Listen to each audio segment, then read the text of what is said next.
Yes, এবং আমরা প্রত্যেকেই মানে আমার সাথে এখানে আমাদের টিম মেম্বারও আছে, আদিত্য দা এসছে, একসাথে এসেছি।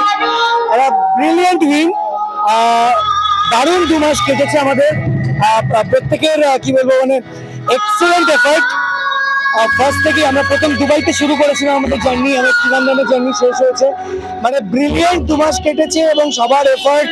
এবং এইবার হোলিটা আরো বেশি স্পেশাল, হোলিটাতে এত বেশি আনন্দ হচ্ছে যে মানে বলে বোঝাতে পারবো না। আমরা ফার্স্ট টাইম 10 বছরে আমরা চ্যাম্পিয়ন হতে পেরেছি, এবং হোলি ইটসেলফ এটা মানে ব্রিলিয়েন্ট একটা ফেস্টিভ্যাল, কালারের ফেস্টিভ্যাল, সব বন্ধুদের এক হওয়ার ফেস্টিভ্যাল, খুব ভালো লাগছে।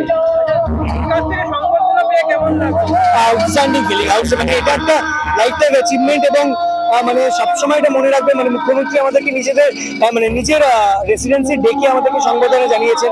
যিশুদা ছিল আমাদের, ক্রীড়ামন্ত্রী অরূপ বিশ্বাস ছিলেন, খুব ভালো লেগেছে। এবং শুধু সংবর্ধনা জানাননি, আমাদের সাথে প্রায় 1 আওয়ার বসে টুর্নামেন্টটা নিয়ে, ক্রিকেট নিয়ে, অভিনয় নিয়ে আলোচনা করেছেন। প্রায় 1 ঘন্টা আমাদের সাথে বসেছেন, ওখানে বসে আমরা চা খেয়েছি। খুব ভালো একটা টাইম কেটেছে দিদি বাড়িতে। ছোটবেলা হোলি আমার কাটতে হচ্ছে বেসিক্যালি মালদাতে, আমার বাড়ি মালদায়, এবং বন্ধুদের সাথে পাড়াতে, মানে খুবই ভালো একটা আলাদা একটা টাইম ছিল। কিন্তু ফ্রম 2010 আমি কলকাতায় থাকি, তো তাও চেষ্টা করতাম আগে মালদা যাওয়ার, কিন্তু এই মুহূর্তে এখনো মানে যাওয়া হয় না, কারণ এখানেও আমার ফ্রেন্ড সার্কেল এখন এত বেশি বেড়ে গেছে।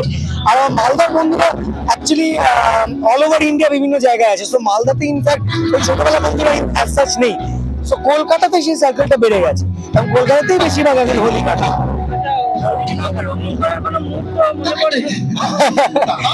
রঙিন মানুষের জীবনে তো রঙিন মুহূর্ত থাকবেই, আছেই, ছিল, এই মুহূর্তে নেই।